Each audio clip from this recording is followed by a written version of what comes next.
Welcome to our second to last episode of the YGC Collective, the podcast. I am your host, Giovanna Burgess White, and my co host is not here today. She is enjoying the wonderful weather in LA, but we wanted to come live to talk to you about two panelists who were not available to be at the collective this year. So if you're watching for the first time, welcome. We've been doing this podcast for about, I want to say 4 months.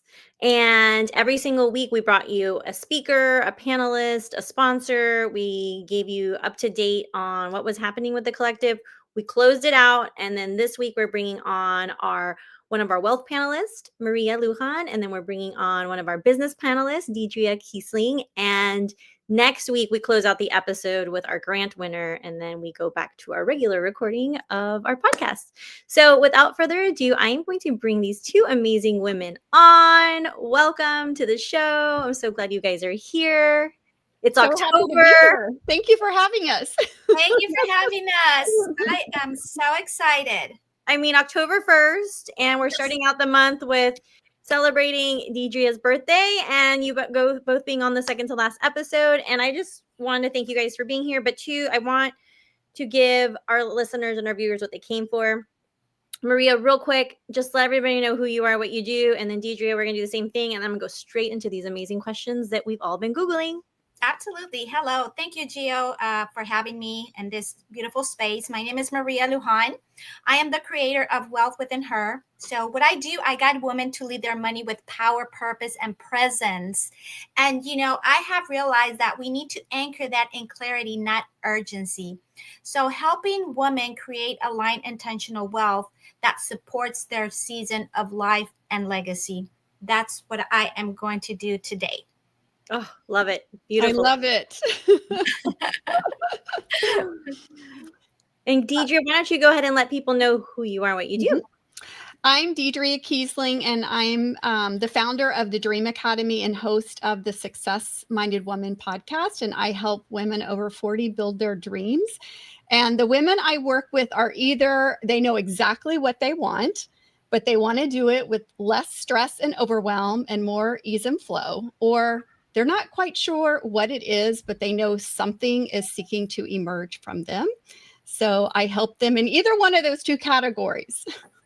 I love it. And we had you guys both as part of our collective. We had 4 categories that we were talking about, wealth being really our number one topic last year and one of our top topics this year. And then business, because although what you do, Deidrea, is personal and business, it's really important because sometimes we forget about us and our goals and our dreams. And now when we have clarity and purpose, it's like, now what? What do we do? So let's dive into some of these questions that we talked about at the collective. And I'm going to start with Maria, and I'll just go back and forth with you guys. But I really want to talk about money mindset, because that's a thing where women are, like I said, these are things we're Googling. People are not sure. Mindset's such a big word that we throw around. So what role does mindset play in overcoming financial setbacks, and how do you guide women to stay resilient during those times? Absolutely. Gio, I see mindset playing the role of our financial GPS, because it really helps us navigate the unexpected. We all have been through life, right? When life throws us curveballs like health issues or unexpected caregiving responsibilities, it can really feel like we have hit a dead end. But our mindset determines whether we stay stuck or we find a new route forward. So when we are stuck in scarcity, such as, I don't know where to start, there's never enough, many women really feel powerless. But when there's a shift into a mindset of intention and abundance, setbacks becomes opportunities to pause, reset, and grow. So I help women to focus on what they can control. And I love to do it taking one step at a time, staying grounded in their own values, and align their money with purpose. So when mindset shifts, fear is no longer leading. And this is when resilience and confidence takes place. And that's how they begin to start building not just financial success, but financial wholeness. Oh, Beautiful. Everything you said made it seem not overwhelming, very low level stress, and like, okay, I can definitely do that. So thank you for sharing that. And I love that you guys are both on. It's like the universe knows, because a lot of what Deidrea does too as well is with the mindset. So I want to talk about women 40 and up. Like that's really your niche. That's our niche. I think it's all three of our niches. How can you women in their 40s and up confidently make a bold career pivot? Because we're seeing this a lot. And even though it may feel risky or uncertain, and what practical steps do you help with their mindset shift when they do that transition? So the first thing, I'm going to check my notes because I want to make sure that I cover it. But the first thing that I want to say is that it requires mindset and action, right? It requires both of those. So that's what I do is we match the dreaming with the doing. So there's both. And the other thing I want to say is that when something is seeking to emerge from us, or we're doing it, but it feels hard, to know that it is risky and it is scary and it does require boldness and courage. So if we're waiting until it doesn't feel those things, that's part of the stuckness. Waiting till, I like to say, waiting till there's all green lights before we back out of the driveway. There's going to be a lot of red lights. And what I believe is that those obstacles are really qualifiers. So how bad do you want this? What are you willing to do to do it? So I think the biggest mindset is just to know that there's going to be obstacles, that it's going to require courage. It doesn't mean anything's gone wrong here. It just means we're at that first obstacle. So I think the mindset that's most important is to make friends with your fear. Bring fear along for the ride, because fear just means you're just at the edge of what you know, and your brain is trying to keep you safe. So I just think that's so important. And then to really lean into, and this is what Maria was saying, to really lean into, why does this matter to me? With purpose, right? When you're clear on your purpose, it starts pulling you. And I think that's so important. So I love that you're talking about that with wealth, because that is so important. Yes. And as relationship coaches with self, time, and money, the three things that we continuously talk about is intent, purpose, and clarity. And it may not all be in the same order, but those three go together with all every single conversation that we're talking about, the conversations that we're having about in the collective. And if you really don't have a purpose, you don't have clear intent, and you don't, what was it? The intent, purpose, and clarity, then it's not going to work. And like you said, this isn't going to be easy. If not, everybody would be doing it. Everybody would be pivoting. Everybody would be investing in money. Everybody would be, and it takes risk, and a lot of people are not risk takers. But how many times have we been in a situation where we get to the other side and we were like, oh my God, it wasn't that bad? And I think we are our own worst enemies, because we're the ones holding ourselves back, because we're thinking, oh, perfect timing, when the kids leave the house, when I have more money, when I have more time. Well, all three of us are here to tell you that rarely ever lines up. And if it does, it's kind of in the last season of your life, because you've been prepping these other two seasons. And I think that if we're waiting for our circumstances to all be aligned, we're really giving our power away to things that are outside of us. But when you make a powerful decision, to change your life, to make a pivot, Maria, to really get control of your finances, and I mean, all of that requires that shift. Well, it's like you knew what Maria's question was, because we're talking about what mindset shift have you seen transform someone's relationship with money, and how can other women tap into that same shift? Because I know it may not be universal for everyone, but give us an example of something that has helped. Right. Well, one of the mindset shift that I have seen completely transform women that I work with and their relationship with money, it's a common denominator. It's moving from scarcity thinking to an intentional abundance mindset. So, when we work together, it's really not focusing on limitations, but how can you start seeing those possibilities? How can you make your money work for you? How can you look at those resources that are available? How can I make those grow? However, once again, is how can I make choices that align with my own values? So that is really important because we need to understand, as Deidrea said, right? Yeah, it's mindset and it's action, but you also need to have the intention. So that way, you combine all these elements and then you just start flowing and navigating.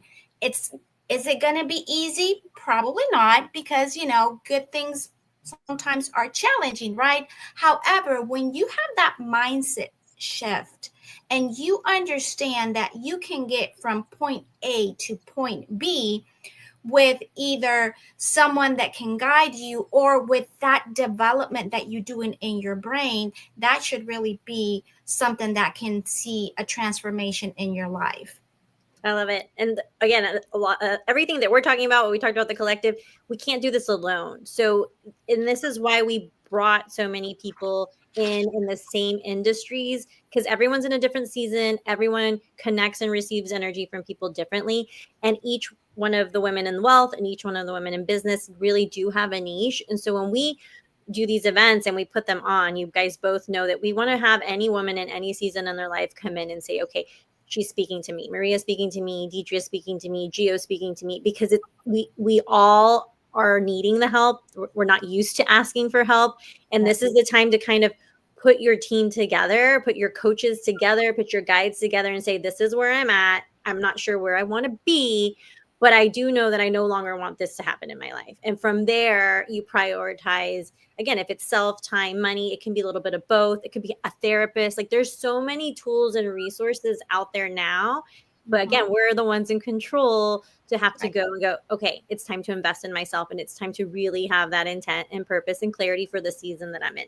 I love it. I love it. I can tell you, we can talk about this all day. Deidrea, for women who are ready to teach, guide, or consult, but don't know where to start, what essential first steps do you establish with them? And how can you differentiate their unique voice and expertise in a crowded market? So again, now you're ready, right? They're like, I want to get a coach, and we're all out there doing all the things. So help with this, because again, there's someone either watching, listening, that's been in the room with you. They're like, I'm ready. Now what? Mm-hmm. So first of all, one of the mindset shifts that you have to make right away, well, you don't have to, but it will be easier if you do, is that it's not a crowded marketplace. So that's a belief that a lot of women have, because it's another way that fear just shows up. It's not a crowded marketplace because you are the only you. And so I think the more that you can be authentic with your message, with your purpose, with who you want to serve and why you want to serve, it's not a crowded market. So one of the things is to also, if it seems like a crowded market, lean into who you are and who you serve, and get into new spaces, right? Because we tend to sort of gravitate to the same paces and community, because like we love YGC and we always want to be with you, but sometimes you have to venture out, right? And I could just tell you 100% that whatever you're doing, it's not a crowded marketplace, because you are only you. And I think most of the women that we're talking about are building some kind of personal brand. So the brand is really, you're at the center of it. And even if it's a product-based business, you're still at the center of it. And even most big product businesses now are leaning on the leader. Even at big Fortune 500 companies, the CEO is going live on LinkedIn. Yeah, because there's this shift in the marketplace with being real, speaking directly to your audience. So that's the main thing I want to say, is just, if you're feeling a call to do something, then there's room for you. And then the other thing I want to say is that when you're feeling that desire, that call, that pull, that it is really the echo of people who need you. Yeah, exactly. And I think, again, you're also in control of that, where you're spending your time. Are you using your voice? Because a lot of times people think, oh, I posted, I sent an email, or the brand looks pretty, but they're like, who's the woman behind the brand. So again, utilizing your voice and not being scared to, because no one's going to do it for you, and the women in the room are not going to read your mind. So it's one of those things that the more you're consistent, your intent and your purpose behind who you are and what you do, showing up even when you don't feel like showing up. I mean, we've all been there. There's days where we're like, oh my God. And we're doing it as entrepreneurs and small business owners, but now you're seeing the change even in the corporate field, and also with just influencers in general. The rise of influencers are there because people, I mean, how many times have we bought something because we saw somebody on Instagram or on TikTok? I mean, I'm like, okay, well, I want to do that. That woman's exactly. We have a visitor. Hey, Maria. See, people know we're live. Be like, we're live. There's one other thing, Gio, that I want to say about a crowded marketplace is that if you're perceiving a crowded marketplace, it's actually good. It's validating that your offer, your product is needed. So I remember when I lived in Dallas, there was this place called Restaurant Row. There was like 6 restaurants in a row. And you think, well, they're competition. No, because not everyone's going to want to go to the same restaurant. You're just like, you know what, let's just go to Restaurant Row and then we'll see what we feel like. So competition or crowded marketplace is good. There's a place that we go to in Utah outside of San Marcos. It's the same thing. It's Main Street, and they're all busy. And some of them don't take reservations, and they're all there for a reason because they serve a different purpose. So I love that. And when people are like, oh, there's so much competition, I'm like, trust me, we're in a world of coaches. There is no competition. Exactly. Yes. Right. I agree. Yeah. I'm going to go back to you. What are some practical first steps that women can take, how they can take control of their finances? Because then that's the number one question. Okay, I'm ready to take over my finances. Where do I start? And again, that feeling of overwhelm. And I know you said earlier, it's like one step at a time, but what's something practical, just something easy that they can start doing?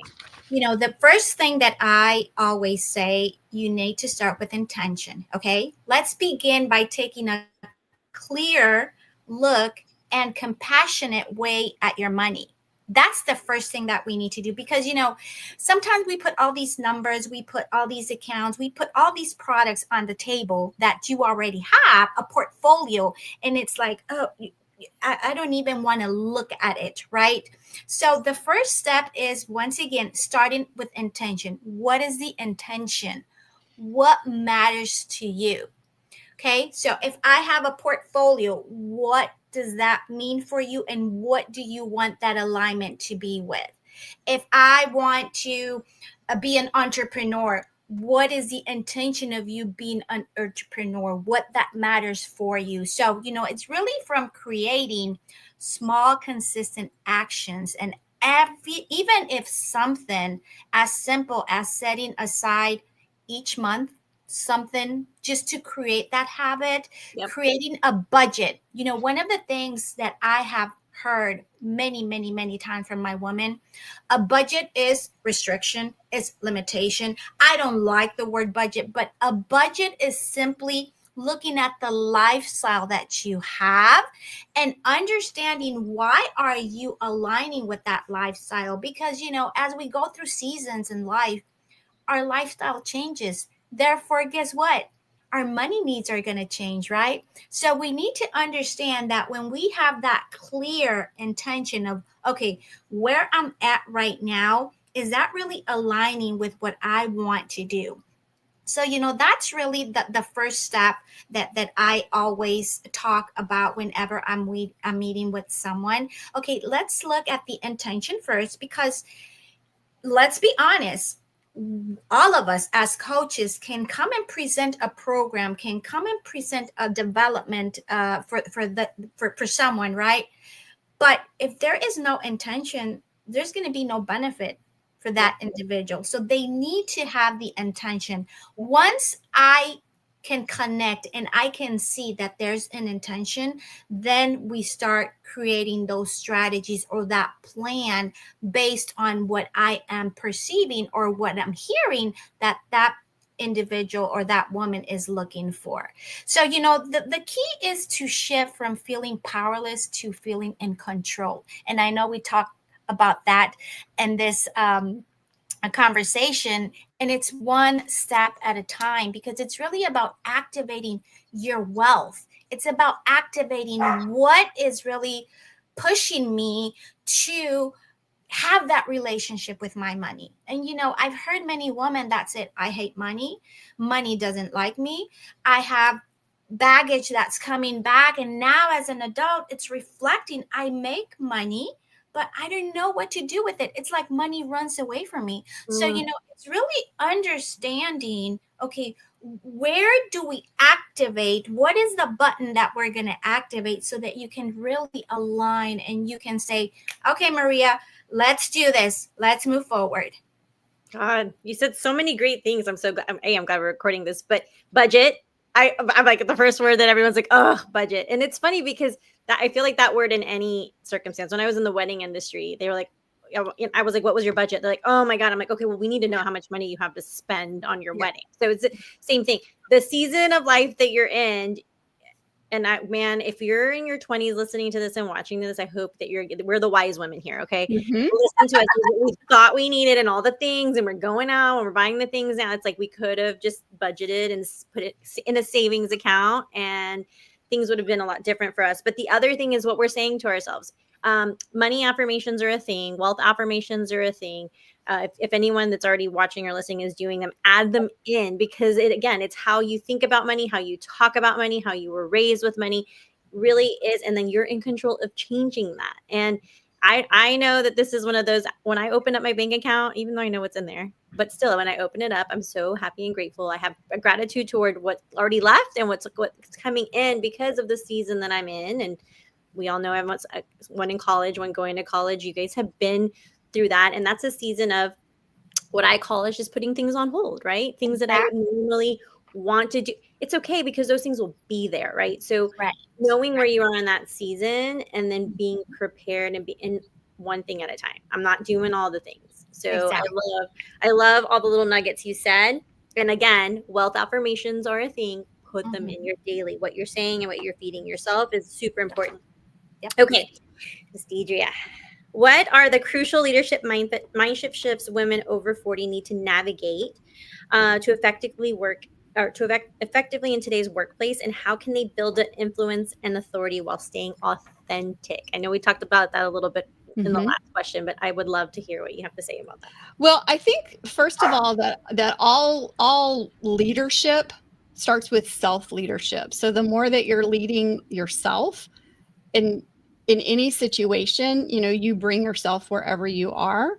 So I think that's the first thing. And what we've been talking about is your own personal power. So when we have perceived power that's outside of us, then we're putting ourselves in a subordinate position, which is already giving your power away. So I think the more that you can connect with your own personal power, and that we all have choice, it can help you when you're perceiving that power dynamic. But there is the actual reality of, like, if you're in corporate, there is a hierarchy, and people, you have a boss, and people have influence. But if you can always have this attitude, and I learned this early in my consulting career, and it's helped me so much, is that treat everyone like your client, the janitor, the CEO, your colleagues, your boss.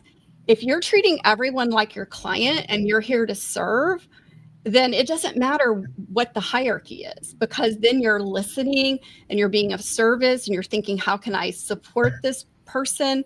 So I think, and that all comes from self-leadership and self-belief, because the more that you believe in yourself and you have self-confidence, which I believe that self-confidence is the confidence to handle things, handle anything that comes your way, regardless of the situation. So that's what I would say, is that to really lean into your own personal power, lean into your values. But sometimes, there is someone that has more credentials, more, authority in the circumstance, and then to do your best. Because if you're doing your absolute best in any environment, there's nothing else that you can do. And I would say, and this will serve you in any environment, as an entrepreneur, as an employee, as a leader, is to listen. To say less. And it's funny you say that, because I have not been in the corporate world for a really long time, but every once in a while it'll pop up on my feed. on a lot of, before it was about credentials and numbers and what they did, and now it's more about self-investment. Are they true leaders? What does true leadership look like to them? They're the ones going live because they're ones representing the company. And so I say the same thing to entrepreneurs and business owners who either are starting or maybe they're midway in their business and they have not spent the time on self-development, on teaching them, because leadership has changed, communication styles have changed. We're in a workplace with 4 different generations working together. So understanding and learning. And most people are like, I don't have time for that. Well, what happens is either you stay stagnant, you don't grow, or most people don't make it in their business because they don't see the true investment in giving back to themselves. And again, that can be a coach, a guide, a seminar, a conference. There's so many tools, a book, a podcast, and knowing that we are always growing. And that's something that's super important. I think we think, oh, well, we've already been doing this for so long. And I'm like, okay, well, the times have changed. The environment has changed. The people that you're serving have changed. So it's really important to know, where am I at? And kind of go self-reflection of like, how am I as a leader? Have I asked those questions to my team? Or if you're planning on getting a team, that's a whole nother job within your role, is managing and leading a team. So I think it's really important to understand that sometimes pausing, which I know we talked about that a little bit earlier, you got to pause, you got to do self-reflection and go, is this the time for me to grow my business, or is this for me the time to grow myself? Because growing yourself in return grows the business. I mean, we're all 3 here great leaders, but we also have teachers, mentors, guides, therapists that have got us there. And then again, it's the pause that is really hard for us, because we're like, oh, I don't. It is. Like, A, I don't have time, or B, it's like, do I really want to sit in it? And do I really want to go, okay, this is what I need to work on, if it's next year or in the next quarter. So thank you for bringing that up. Yeah. Okay. At the collective, what we did is everyone had their questions, which we love, but at the end we did a full panel question. So Maria, we're going to end with you, or go with you, and then Deidrea will end with yours. But these were questions that were also asked to the other 3 women in your roundtable. So how do you see generational differences affecting how women approach wealth building today? Perfect. When I look at generational differences, especially being in the financial industry, I see how much the conversation has really evolved. Because for many of our mothers and grandmothers, remember, money was about survival and security, right? It was often the conversation that was kept private and not openly discussed.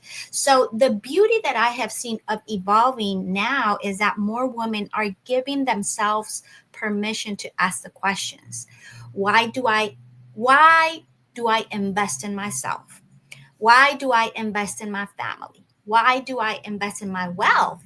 And the most important is that, am I looking to align what I'm trying to build with a purpose? And what I have realized is that I feel blessed because those of us in midlife, we stand in a unique place. We're fortunate that we carry the wisdom of past generations while we are trying to model a new way forward to new generations to come. So every intentional choice that we make with our finances is more than just numbers. And I always emphasize that when I sit down with my woman. It's about really shaping your own brand per se, right? Your own wealth, your own legacy, your own freedom, your own life.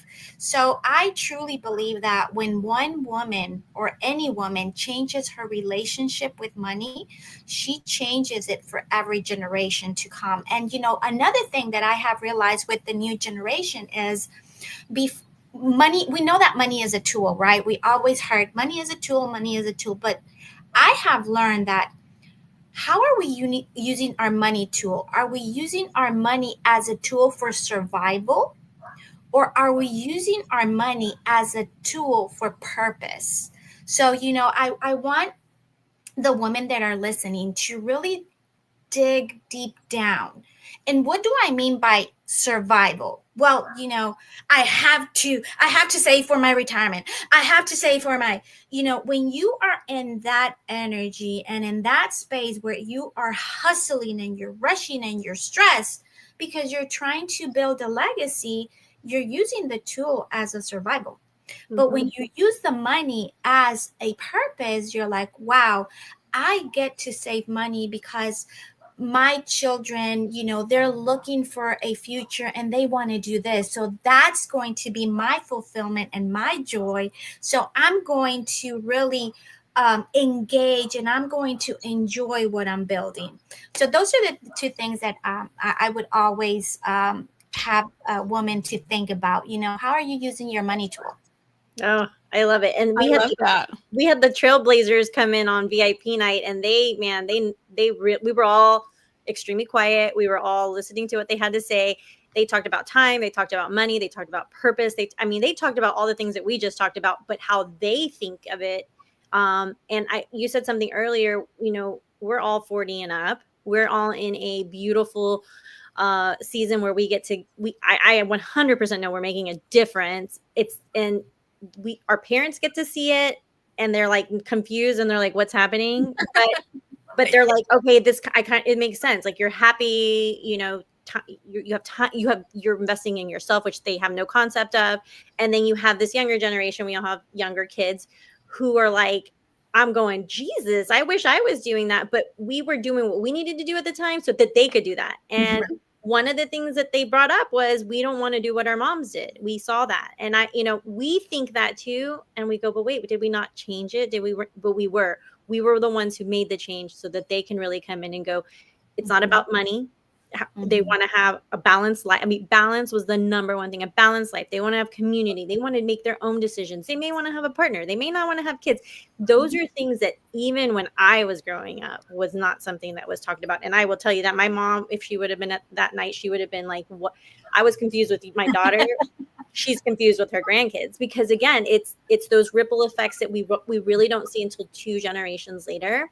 True. But I love it, because we're in the fun middle that we're like, yes, this is actually happening. So once we leave our legacy behind, we know that we've made a huge impact on the women after us. Right. That way, and I will just say that conversation was one of the most powerful and impactful conversations that I've ever heard in my entire life.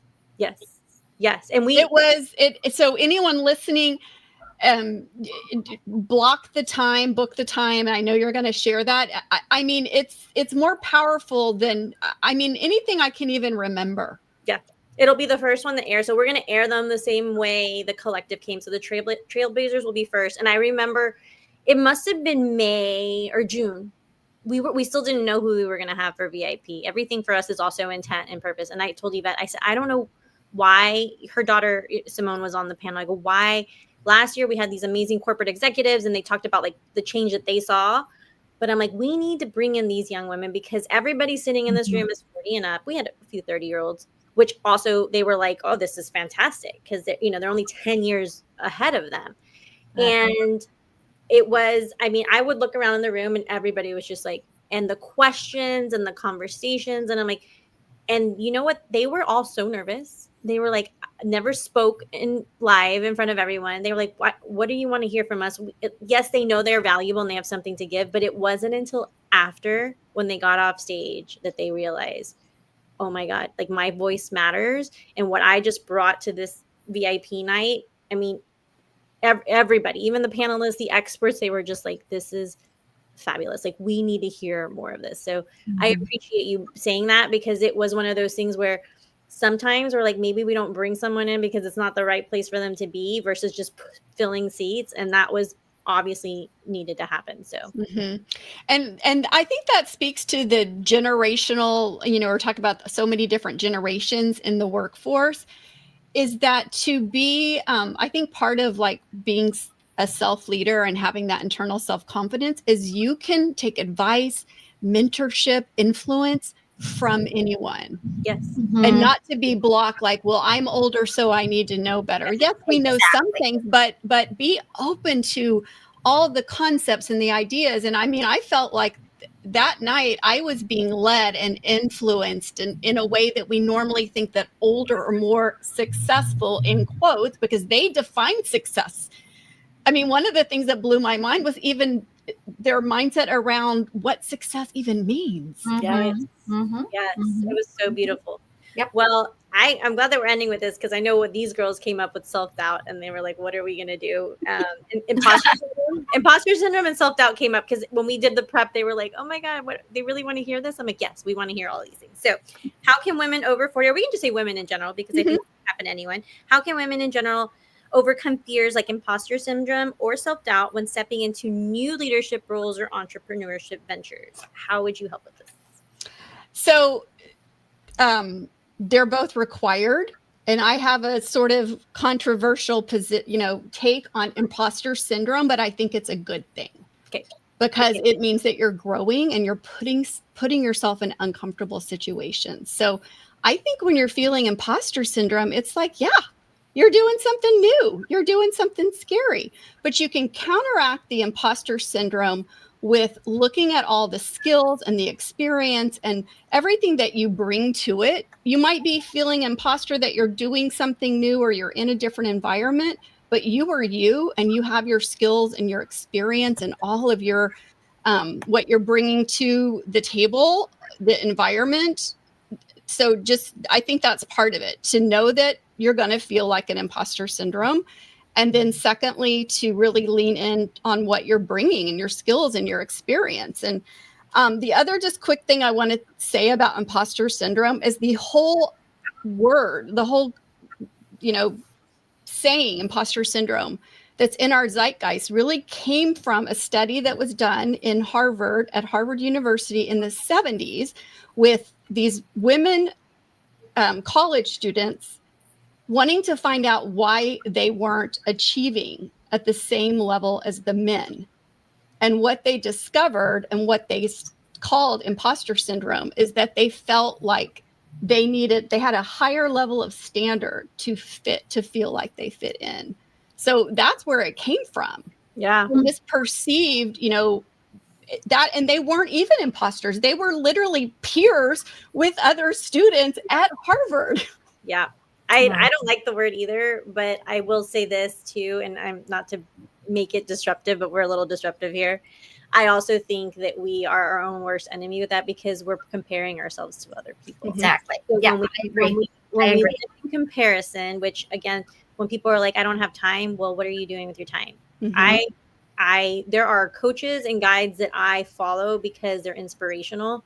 But I said this in a podcast a couple months ago. I don't know when the last time I looked up another coach, what they're doing, what their price is. I don't have time for that because we know at YGC that what Yvette and I are doing and the intent and the purpose and the clarity of who we are serving, it doesn't matter. And do I feel like we've gone through imposter syndrome? Maybe. I think it's more self-doubt. Like, why are we doing what we're doing? No one else is doing it. We started being coaches in the event industry as engagement coaches for couples, which, by the way, that's still not a thing. We were the only ones who did it. But for the year that we did it, we impacted so many couples. And we talked about the 3 things that led to divorce, which was sex, communication, and money. Okay, so funny how we just transitioned and became self time and money coaches. Oh, I love that. I didn't know that. Yeah, that's when we got certified. We were like, we want to coach these couples. And these couples are like, we don't need it. I'm like, that is the number 3 things to lead to divorce, and over 50% of the population is getting divorced. So I promise you need it, but you don't think you need it. So we were doing that, and people were like, what is an engagement coach? And we would explain it. It was mind-boggling. Well, when we started self-relationship coaching and people still said, I don't get it. I'm like, okay, well, it's the number 1, 2, and 3 reasons why what you say to yourself is I don't have enough time for myself. I don't have enough money to invest in myself. And I just don't have a relationship with myself. If we would have stopped the first year, we wouldn't be having this conversation now. We wouldn't have had 2 collectives. We wouldn't have 4 havens, like all that, a book, 5 seasons of a podcast. But I will say that thank God we never got stuck in comparison syndrome, because that, I think, is what leads you to imposter syndrome, is because you're comparing yourself, and that's not good for anyone. And then going back to the conversation we had earlier is you're not pausing to reflect on you, your leadership, what do you need? What does your vessel need? Because you can be really good at telling people what to do and how to fix their problem. But if you're doing that with yourself, it'll catch up with you. Exactly. Yep. Yep. Well, and I would say the other thing about comparison, there's a saying that, comparison is the thief of joy. So when you're in comparison and you're feeling bad, then it's leading, to all these thoughts. But what I like to say and what I share on my podcast and with my clients is that when you notice yourself in comparison, is just switch it to just say, oh, that's for me. I'm going to put that on my menu, in my arsenal, and just switch it that you're just noticing something that you would love. That's it. True. Yeah, I agree. And, we go back to these things that we talked about, scarcity, mindset. We need to make that shift in order for us, like you said, Deidrea, I'm going to say to myself, I can do this, but be intentional about really making that shift so that you can get out of scarcity, because scarcity is going to lead us to that imposter syndrome, to I'm going to fail, doubting, I'm going to, it's not going to happen for me. So it goes all back to mindset. What are we feeding our mindset? And are we intentional in feeding our mindset whatever direction we want to take so that we can take that new route? Yeah.